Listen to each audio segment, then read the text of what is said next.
À 180 km au sud de Paris, perdu au milieu d'un écrin forestier, se trouve le plus impressionnant des châteaux de la Loire. Sa silhouette fascine, sa démesure impressionne. 156 mètres de façade, plus de 400 pièces dans ce château, 77 escaliers, 282 cheminées. Chambord, ce n'est pas un château, c'est un chef-d'œuvre. Pendant sa construction, personne ne pensait qu'un tel projet était réalisable. Personne, sauf un homme.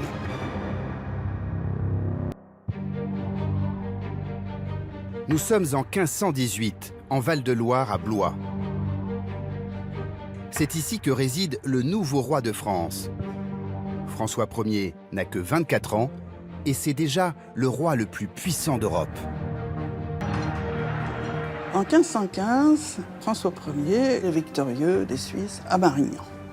Donc ce jeune homme, dont il n'était pas écrit qu'il arriverait sur le trône de France, tout d'un coup a tout. Pour montrer sa puissance, François Ier veut être un bâtisseur et marquer son époque. Il lance très vite un vaste programme de construction. Pendant son règne, il construira 12 châteaux, plus que n'importe quel autre roi. Mais François Ier veut aller encore plus loin. Et en 1518, il décide d'inventer un château d'un nouveau genre. Il veut construire ici un bel et somptueux édifice. Il ne s'agit pas de construire un simple bâtiment d'habitation, on est dans la création d'une œuvre architecturale unique. Pour réaliser le château de ses rêves, le roi ne recule devant rien. Il débauche à prix d'or le plus grand génie de la Renaissance, Léonard de Vinci. Il l'invite à venir en France, il lui offre une pension. Il était en admiration devant cet illustre vieillard. Commencent alors les réunions d'avant-projet. Le roi François Ier demande à son équipe de réfléchir à l'architecture du château. Hors de question de s'inspirer d'un bâtiment existant. Il veut une forme révolutionnaire pour cet édifice royal. Un donjon gigantesque de 2000 mètres carrés sur 56 mètres de haut. Mais ce qui surprend le plus, c'est l'organisation des espaces, dit en plan centré. Un château en forme de croix grecque, du jamais vu à l'époque. Au XVIe siècle, les châteaux royaux français sont tous organisés sur le même modèle, comme ici, celui de Blois. Normalement, dans un château français, on rentre dans une cour, on voit un escalier qu'on monte pour se rendre au premier étage où on trouve la grande salle et après l'appartement du roi.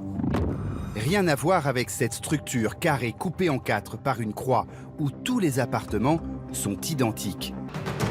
L'édifice, au départ, a une symétrie centrale, c'est-à-dire que tout s'organise autour d'un pivot central. Et on a ce qu'on a appelé ce plan aile de moulin. C'est le même morceau que l'on fait tourner d'un quart de tour 4 fois. Et donc tout le château est pris comme ça dans un vaste mouvement de rotation et d'ascension. Un plan architectural qui rappellerait certains écrits religieux. Le plan avec la cour, les murailles, c'est un plan qu'on retrouve de la cité idéale, la Jérusalem céleste de l'Apocalypse selon saint Jean. Le château de Chambord, voulu par François Ier, aurait-il été imaginé comme la représentation de la demeure de Dieu sur terre? Léonard de Vinci meurt le 2 mai 1519 à l'âge de 67 ans, 4 mois avant le début du chantier. Sa mort n'arrêtera pas le projet pour autant, puisque François Ier est bien décidé, coûte que coûte, à construire ce château. Le 6 septembre 1519, c'est plusieurs centaines d'ouvriers qui débarquent à l'endroit choisi par le roi pour ériger son château. Et le moins que l'on puisse dire, c'est que l'emplacement interpelle. Il s'agit du lieu-dit de Chambord, une plaine sauvage, isolée de tout. François Ier a vu les choses en grand, en très grand. Le parc de Chambord a la même superficie que Paris intramuros. 5500 hectares avec un mur de 32 km qui fait de Chambord le plus grand parc clos d'Europe.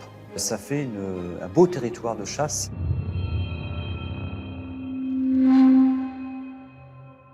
Mais ce lieu va poser des problèmes aux bâtisseurs. Car c'est aussi une zone extrêmement marécageuse. Certains marais sont d'ailleurs encore visibles aujourd'hui. Preuve que la zone est particulièrement inondable, en 2016, après des précipitations records, Chambord se retrouve encerclé.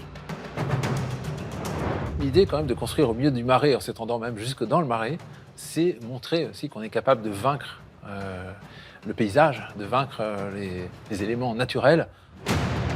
Chambord, les pieds dans l'eau, c'était même le rêve initial de François Ier. Nous sommes à 4 km de la Loire. Et l'intention de François Ier, et ça on le sait par des commandes, des archives, des factures de la commande qu'il passe, c'est de détourner la Loire, qui en fait n'est pas si loin, et de placer Chambord comme une île. Un projet abandonné. Il faudra attendre 4 ans après le début du chantier pour venir à bout de ses fondations. 4 ans à creuser et consolider le sol avant de commencer à monter les murs. Mais les difficultés ne font que commencer pour les ouvriers de Chambord. Car il leur faut à présent construire l'élément architectural le plus important du château, l'escalier central du donjon. Un escalier somptueux qui a une particularité technique rare. Il est à double révolution, c'est-à-dire qu'il se compose de 2 rangées de 176 marches qui s'enroulent l'une au-dessus de l'autre sans jamais se croiser. 5 ans après le lancement des travaux, le rêve de François Ier commence à prendre forme. Mais un terrible événement va tout remettre en cause. En 1524, François Ier part en Italie faire la guerre et va se faire capturer au moment de la bataille de Pavie. François Ier est emprisonné en Espagne. Pendant 2 ans, le chantier n'avance plus. En octobre 1526, le roi est enfin libéré en échange de ses 2 fils. Il décide de reprendre la construction du château. En octobre 1526, on décide d'augmenter Chambord et d'ajouter au donjon déjà commencé, mais arrivé seulement jusqu'à la hauteur du premier étage au mieux, d'ajouter tout un système d'enceintes avec 2 ailes, l'aile royale d'un côté, l'aile de la chapelle de l'autre. Plus question pour le roi d'être logé dans le donjon avec sa cour. Il veut son logis royal. Ce qu'il cherche absolument, c'est se distinguer de la masse des courtisans invités à Chambord, ne plus habiter le donjon, aller vers une aile, c'est affirmer sa distinction avec un appartement plus grand, différent des autres. Les coûts explosent. Si l'on prend en compte les années 1531, 1533 et 1534, les années les plus actives, la dépense s'élève à 60 000 livres tournois. C'est plus que l'intégralité des châteaux et des constructions de l'Île-de-France engagées à ce moment-là. Soit plusieurs centaines de millions d'euros. Des dépenses vertigineuses. Ce qui est très impressionnant, c'est la grande salle au dernier étage de Chambord qui est voûtée. De voûte à caisson, très puissant, très à l'italienne. Et les caissons sont sculptés des devises de François Ier. Dans chaque caisson sont représentés soit une salamandre, soit un F en alternance. Au total, il y a presque 400 caissons, enfin c'est un ordre de grandeur, donc environ 200 F et environ 200 salamandres. Nous sommes en 1540, 20 ans après le début du chantier. Et peu à peu, le rêve de François Ier, malgré les aléas, prend forme. Mais la maladie rattrape le souverain. Victime d'une infection, il est de plus en plus souffrant. Commence alors une course contre la montre pour finaliser les toits, pour construire les terrasses du donjon. Ce qu'on appelle superstructure, en fait, ce sont tous les éléments maçonnés qui ressortent des toitures. Avec des cheminées colossales, des toiles d'escalier, des lucarnes, enfin tout cet univers crée presque une petite ville qui a l'air d'être perchée au-dessus de ce château donjon. Au centre des 282 cheminées, le joyau du château, la tour lanterne, culminant à 56 mètres de haut et ornée d'une couronne et d'une feuille de lys géante d'1,50 m. Là-haut, au sommet, la couronne royale la plus excellente, c'est-à-dire la couronne qui est fermée à l'impériale. c'est-à-dire la couronne qui semble représenter le plus grand pouvoir universel sur le monde de ce temps-là. La construction de ce château semble toucher au but. Mais tout s'arrête en mars 1547, 28 ans après le début du chantier.